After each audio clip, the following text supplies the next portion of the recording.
ఒకటి రెండు ఉన్నాయి. ఇవాళ మనందరం కూడా ఒక బాధతోని ఒక ఆవేదనతోని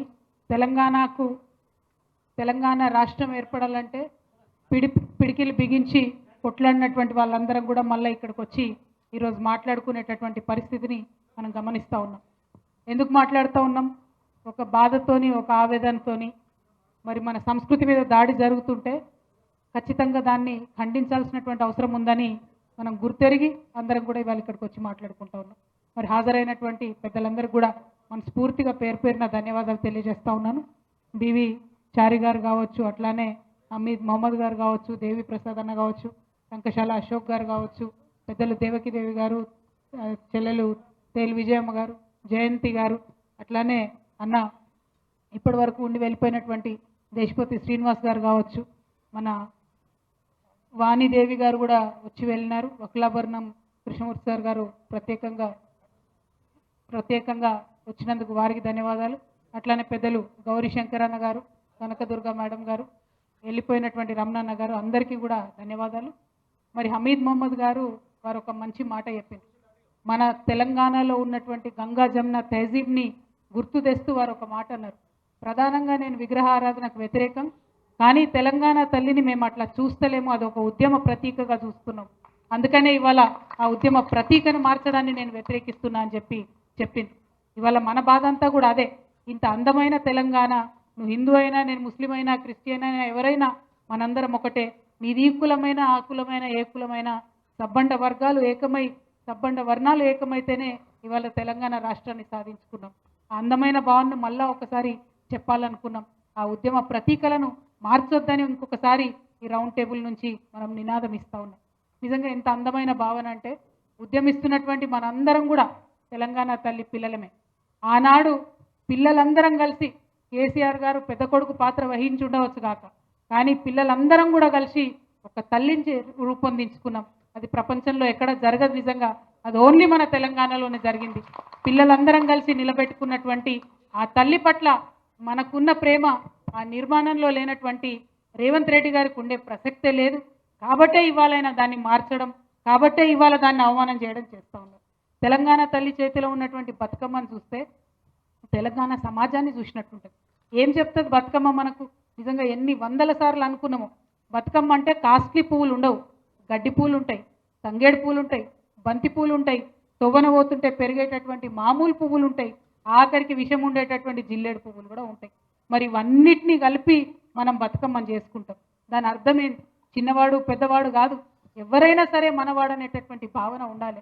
ఇవాళ నువ్వు హిందూ కావచ్చు, నేను ముస్లిం కావచ్చు, ఇంకోటి కావచ్చు, అందరం కలిస్తేనే ఒక అందమైన బతుకమ్మ అవుతుంది, అందరం కలిస్తేనే ఒక అందమైన సమాజం అవుతుందని ఒక మెసేజ్ ఇచ్చేటటువంటి, తెలంగాణకు ప్రత్యేకతను చాటేటటువంటి బతుకమ్మ ఆ తెలంగాణ తల్లిలో లేకపోతే మరి మన తెలంగాణ సమాజంలో సహజంగా ఉన్నటువంటి స్నేహశీలత కావచ్చు, సహనశీలత కావచ్చు, సుహృద్భావం కావచ్చు, వీటన్నిటి రిఫ్లెక్షన్ ఎట్లా కనపడుతుంది అనేటటువంటి విషయం ఇవాళ మేధావులంతా కూడా బాధపడుతున్నారు, ప్రజలందరూ కూడా బాధపడుతున్నారు. ఆ విషయాన్ని చెప్పడం కోసమే ప్రభుత్వం ఆ విషయాలు అర్థం చేసుకోవాలని మనం బలంగా చెప్పడం కోసమే ఇవాళ రౌండ్ టేబుల్ కాన్ఫరెన్స్ పెట్టుకున్నాం. మన అస్తిత్వాన్ని ఎవరు కూడా ఊడగొట్టలేరు, అంత ధైర్యం ఎవరికి లేదు. ఎందుకంటే మనం కొట్లాడి ఉన్నాం. కానీ ఆ ప్రయత్నం జరుగుతుందని తెలిసినా కూడా అడ్డుపడకపోతే, మనం మాట్లాడకపోతే తప్పు మనదవుతుంది. మనం ఉద్యమం కాలంలో చెప్పుకునేటోళ్ళం ఒక కథ. ఏంది? మాట్లాడే చిలుకని తీసుకొని ఒక ఆయన వస్తే వాళ్ళ భార్య పాపం కూర వండి పెడుతుంది. తర్వాత భర్త అడుగుతాడు, ఎందుకమ్మా కూర వండినవు దాన్ని? అది ప్రత్యేకమైన చిలుక, మాట్లాడే చిలుక అంటే, నాకేం తెలుసయ్యా, మరి నేను దాన్ని పంజరంలోకి వెళ్ళి తీసేటప్పుడు మాట్లాడలేదు, దాని మెడ మీద కత్తి పెట్టినప్పుడు మాట్లాడలేదు, కత్తితో కోస్తున్నప్పుడు కూడా మాట్లాడలేదు, అది మాట్లాడుతుందని నాకెట్లా తెలుసు అన్నాడు. అందుకే మనం ఇవాళ మాట్లాడాల్సినటువంటి అవసరం ఉన్నది. ఖచ్చితంగా మన ఉనికికి, మన సంస్కృతి పైన దాడి జరుగుతున్నదంటే మనం మాట్లాడకపోతే తప్పు మనదవుతుంది. చరిత్ర మనల్ని కూడా క్షమించదు. చరిత్ర నిర్మాణంలో మనమున్నాం. కేసీఆర్ గారి నాయకత్వంలో జరిగినటువంటి తెలంగాణ పునర్నిర్మాణంలో కూడా మనమున్నాం. ఆ రేవంత్ రెడ్డి గారు ఎండ్ల కూడా లేరు. పునర్నిర్మాణం జరిగేటటువంటి దశలో ప్రభుత్వాన్ని అస్థిరపరిచే కుట్ర చేసింది. ఉద్యమం జరుగుతున్నటువంటి దశలో ఉద్యమకారుల మీద గన్ను ఎక్కిపెట్టినటువంటి వ్యక్తి ఎక్కడా లేడు. కాబట్టి ఎక్కడనో ఒక దగ్గర మరి నా పేరు నమోదు చేసుకోవాలని చేస్తున్నటువంటి వెకిలి ప్రయత్నంగా దీన్ని మనం చూడాల్సినటువంటి అవసరం ఉంది. అయినా ఎత్తి చూపించాల్సినటువంటి అవసరం ఉంది. కాబట్టే ఇవాళ ఈ రౌండ్ టేబుల్ సమావేశం పెట్టుకున్నాం. మరి అద్భుతమైనటువంటి సూచనలు మన వాళ్ళు పెద్దవాళ్ళందరూ కూడా ఇవ్వడం జరిగింది. ఆ సూచనలన్నింటినీ కూడా మరి మనం దృష్టిలో పెట్టుకొని ఇప్పటివరకు విన్నటువంటి సూచనలో మరి ఒక తీర్మానం రూపంలో కూడా దీన్ని ప్రవేశపెట్టుకుందాం. ఇప్పుడు దాన్ని నేను చెప్తాను. చెప్పిన తర్వాత మళ్ళీ రిక్వెస్ట్ చేస్తున్నా, మనం మాట్లాడడానికి వచ్చిన యువమిత్రులందరూ కూడా మాట్లాడాలి.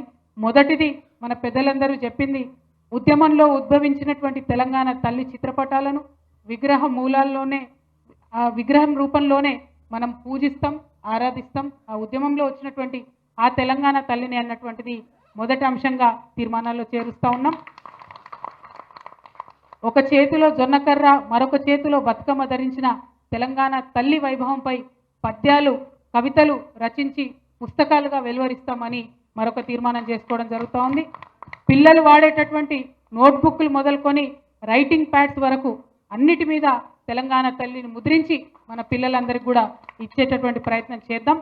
తెలంగాణ తల్లికి ఆరాధనతో కార్యక్రమాలు ప్రారంభించేటటువంటి సాంప్రదాయాన్ని ఇక ముందు కూడా కొనసాగించాలని చెప్పి అనుకుంటా ఉన్నాం. అట్లానే తెలంగాణ తల్లి విగ్రహ ప్రతిష్టాపనలు కూడా అన్ని గ్రామాల్లో అన్ని చోట్ల కొనసాగిస్తాం. అదేవిధంగా బతుకమ్మ కేవలం అగ్రవర్ణ పండగ అన్నటువంటి వాక్యాల్ని ఉపసంహరించుకొని తెలంగాణ జాతికి క్షమాపణ చెప్పాలని కాంగ్రెస్ పార్టీని డిమాండ్ చేస్తూ ఉన్నాం. అట్లానే ప్రస్తుతం రేవంత్ రెడ్డి గారు ఏర్పాటు చేసినటువంటి రూపాన్ని మరి కాంగ్రెస్ మాతగా నామకరణ చేద్దామని తీర్మానంలో మీ అందరి మద్దతు కూడా ప్రకటించవలసిందిగా మేము కోరుతా ఉన్నాం. ఆమె కాంగ్రెస్ తల్లి, మనది నిజమైన ఉద్యమ తెలంగాణ తల్లి అనేటటువంటి అంశాన్ని మళ్ళొకసారి అందరికీ తెలియజేస్తూ ఈ కార్యక్రమంలో పాల్గొన్నటువంటి పెద్దలందరికీ ధన్యవాదాలు. ఇవాళ మాట్లాడడానికి వచ్చినటువంటి శివన్న గారిని, మల్లేశన్న గారిని మాట్లాడి కార్యక్రమం కొనసాగించవలసింది కోరుతా ఉన్నాం. Thank you. జై తెలంగాణ.